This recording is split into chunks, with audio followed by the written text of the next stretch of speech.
जम्मू आ गए, दिल्ली आ गए, अलग अलग जगह पे आ गए, और अभी सरकार उनको करी कि फिर से हम मेरी बात समझ गए कि सबके साथ मर्डर हो जाता है क्या? सारी मम्मियां जला के मार दी जाती। Benefit arise out of land में दो cases, benefit arise out of land को थोड़ा केस लॉ से समझेंगे, ठीक है। इसमें स्टूडेंट हम दो केसेस पढ़ेंगे। एक केस का नाम लिखिए, that is Shantabai, Shantabai versus state of Bombay, Shantabai versus State of Bombay. This is one of the important case law which defines or clarify the definition of immoral property. इसको आप citation लिखोगे AIR 1959 supreme court, all right. और दूसरा judgement जो इसी के साथ हम एक और पढ़ेंगे, that is Anand Behera, Anand Behera versus, ठीक है, Anand Behera versus state of Odisha, versus state of Odisha, AIR 19, right, AIR 1957, AIR 1957 supreme court. ये दो केसेस हैं जो आपको इसलिए समझने पड़ेंगे कि what do you mean by benefit arise out of land. एक तरफ केस है Shantabai versus state of Bombay का। मैंने अभी आपको शायद एक एग्जांपल बताया कि मान लीजिए मैंने आपको मैंगो ट्रीज ट्रांसफर करे। अब मैंने कहा कि मैंने आपको ट्रांसफर तो किए थे, लेकिन मेरी इंटेंशन ये थी कि आप क्या करोगे, आप इसमें से फ्रूट्स लेते रहोगे हर बार ऐसे करके, लेकिन आप थे ट्रांसफेरी। आपने कहा कि मैंने जो है ना, suppose I am just giving you example from this tree, right, this is a tree and this is a mango tree, mango tree, और ऐसे बहुत सारे ट्रीज है। ए ने कहा बी से एक कॉन्ट्रैक्ट करते हैं, क्या करते हैं, कॉन्ट्रैक्ट। ए ने कहा कि तुम जो है ना मेरे इस पेड़ों से, बहुत सारे जो पेड़ों से मैंगोस हमेशा ड्राइव करते रहना, मैंगो ड्राइव करते रहना और उसको सेल करते रहना। बी ने कहा कि मेरा इंटेंशन ये था कि हम इन पेड़ों को क्या करेंगे, कट करेंगे और यूज इट एज फर्नीचर। अभी तो मैंने आपको समझाया ना कि अगर कोई पेड़ स्टैंडिंग टिम्बर है तो वो मूवेबल प्रॉपर्टी होगा, इमूवेबल नहीं होगा। तो जैसे ही यहाँ पर इनका कहना था कि मैंने आपसे क्या लिया, मैंने इसको लिया था to cut it, standing timber के लिए। तो जब हमारे बीच कॉन्ट्रैक्ट पेड़ों का है undoubtedly, but it is the transfer to use all these trees as timber trees. Therefore, I have not gone for registration. That's it ना, क्योंकि हमें लगा कि ये 18 में आता है। इनका कहना है कि आप लगातार 10-12 सालों से इसको यूज कर रहे हो और मैंने आपको दिए थे कि you can derive the benefits from these trees. These are the trees which are coming within the ambit of immoral property. आप यहां से बेनिफिट्स ले रहे हो, बेनिफिट्स ले रहे हो, did you get my point. तो ये क्या हो गया, ये हो गया इमोरल प्रॉपर्टी का ट्रांसफर। आपने रजिस्ट्रेशन नहीं कराया, आप आगे से इस पर कोई राइट्स क्लेम मत करना, because this contract is not valid, it is not valid, you can not take it as evidence in the court of law. यानी कि आप बहुत सिंपल सी बात समझो, मैं इस केस की फैक्ट स्टोरी को जनरल स्टोरी में कनेक्ट कर रही हूं कि ये कॉन्ट्रैक्ट हमारा किस लिए है, मैंगो ट्रीज से बेनिफिट्स लेने के लिए। तो आप कहोगे 17 में कवर होगा, लेकिन मैंने खरीदा क्या सोच के कि मैं इनको कट करूंगी, फर्नीचर बनाऊंगी, तो इसलिए मैंने कॉन्ट्रैक्ट करा था, लेकिन मैं कट नहीं कर पाई। दैट इज ट्रू, मैं कट नहीं कर पाई, 10-12 साल हो गए, ट्रांसफर हमारा हो चुका, पैसा मैं आपको दे चुकी। अगर मैंने ट्रांसफर नहीं कराया तो ये 18 में आता है, बवाल किस बात का। मैंने नहीं कराया, अब मैं इसको कट कराना चाहती हूँ, ये क्वेश्चन था, सुप्रीम कोर्ट पहुंच गया। अब सुप्रीम कोर्ट के पास कंफ्यूजन ये था, जैसे मैंने आपसे बताया कि सुप्रीम कोर्ट ने सेक्शन 3 ऑफ टीपीए की अगर हेल्प ली तो वो क्या कहता है, वो सिंपली कहता है कि it does not include things standing timber, growing crops and grass. तो ये स्टैंडिंग टिम्बर है अगर, तो ये क्या हो गया, मूवेबल। बेनिफिट किसको मिलेगा, इसको। लेकिन क्योंकि ये मैंगो ट्रीज है, इससे ये कह रहा है कि बेनिफिट्स लेने के लिए हमने दिया था mangoes, benefits arise out of land. Land कौन सा है, यानी mango trees. Did you get my point? Confusion, tension हो गई और सुप्रीम कोर्ट ने डिसाइड करना है। अब सुप्रीम कोर्ट ने क्या करना था? सुप्रीम कोर्ट ने डिसाइड ये करना था कि क्या ये transfer within the meaning of 17 या transfer within the meaning of 18 जाएगा। Then the question arises and the Supreme Court has given the test of intention. Supreme court ने कहा दोनों लोग आके कोर्ट में प्रूव करो कि आपका इंटेंशन क्या है। If the intention is just to sever the trees and to sell it out, it is covering under 18. But if the intention within the contract is to drive out mangoes every time, then it is coming under 17.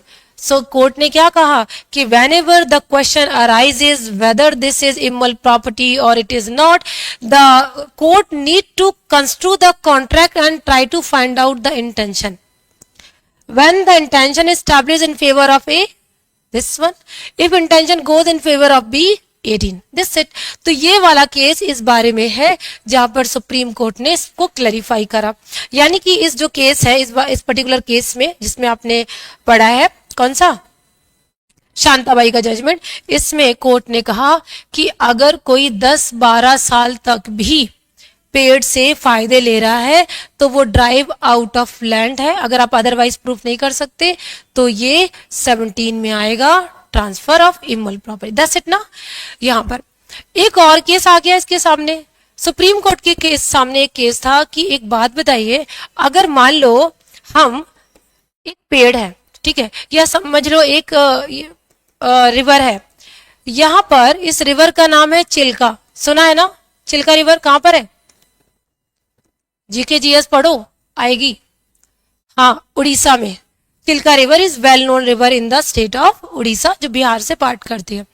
यहाँ पर ए ने कहा कि मैं तुमको, यानी government का यहाँ पर रोल है, आपसे कहा कि आप ऐसा करना, जो इसमें फिशेस है ना उनको ड्राइव करते रहना।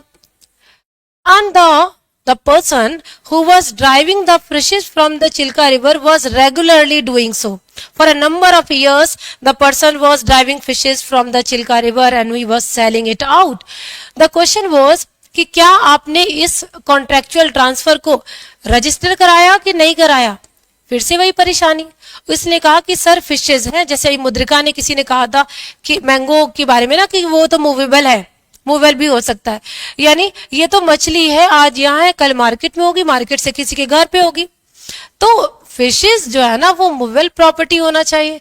कोर्ट ने कहा नहीं, कोर्ट ने कहा हम फिशेस की बात नहीं कर रहे, कि हमने ये नहीं कहा कि 1 kg फिशेस ले लो, I am thinking about right to drive fishes from the Chilka river every time. This is simply a right, not a movable property.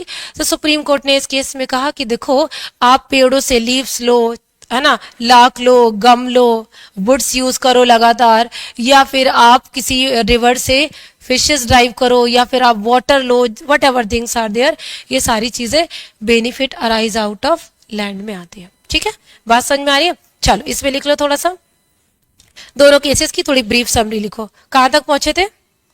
कौन सा केस लिख रहे हो? हाँ लिखो, इन द केस ऑफ, इस केस का पहले थोड़ा रेफरेंस लिखो। रिया समझ में आ गया ना? मुस्तफा, कोमल, ये दोनों केसेस का ब्रीफ समझ में आया कि नहीं? डाउट हो तो प्लीज टेक्स्ट करो। हाँ जी लिखो, लिखिए, इन the case of Shantabai was a state of Bombay. हाँ सभी लोग रिप्लाई करो, क्विकली रिप्लाई करो, everybody should answer me. In the case of Shantabai was a state of Bombay, the Supreme Court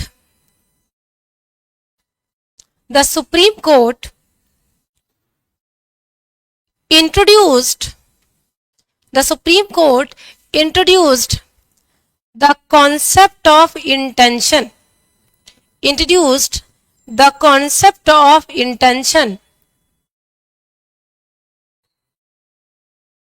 in determining whether a particular transfer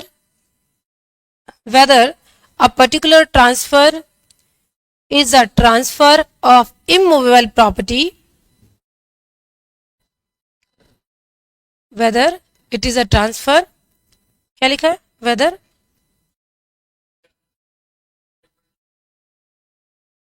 very good, immovable property, और simply a transfer of movable property, transfer of movable property. The court held that right to enter land. The court held that right to enter land, comma, cut and carry away wood, comma, cut and carry away wood over a period of 12 years. 12 years is a transfer of immovable property.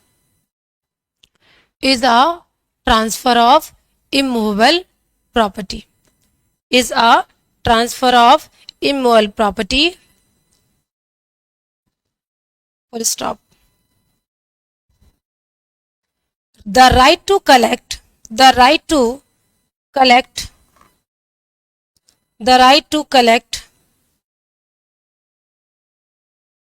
Lakh, LAC लिखो, lac एक substance है which is use for making some goods. Collect lac, LAC, lac from trees is also immovable property,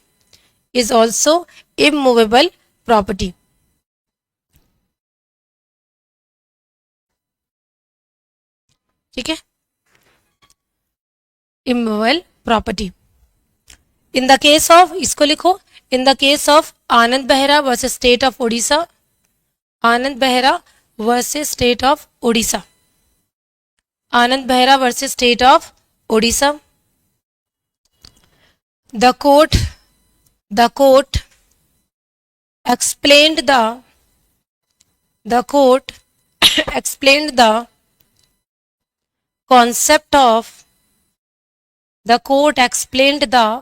concept of profit a prendre,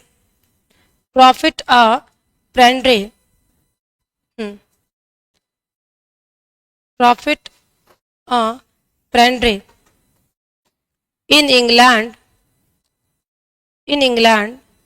as benefit arise out of land in India, as benefit arise out of land in India, as benefit arise out of land in India. लिख लिया ना. Therefore right to catch away fish, right to catch away fish from a river is a immovable property, is a immovable property.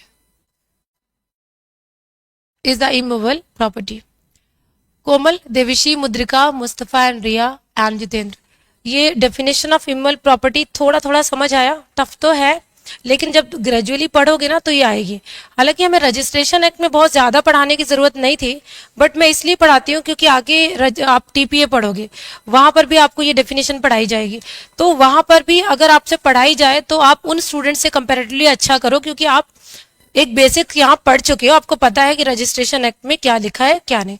ठीक है, आ गया ना समझ? बाकी पढ़िएगा, कल से हमारा रजिस्ट्रेशन में आगे टॉपिक शुरू होंगे. इन जनरल हम लोग 17 और 18 पढ़ेंगे. Subscribe for more content.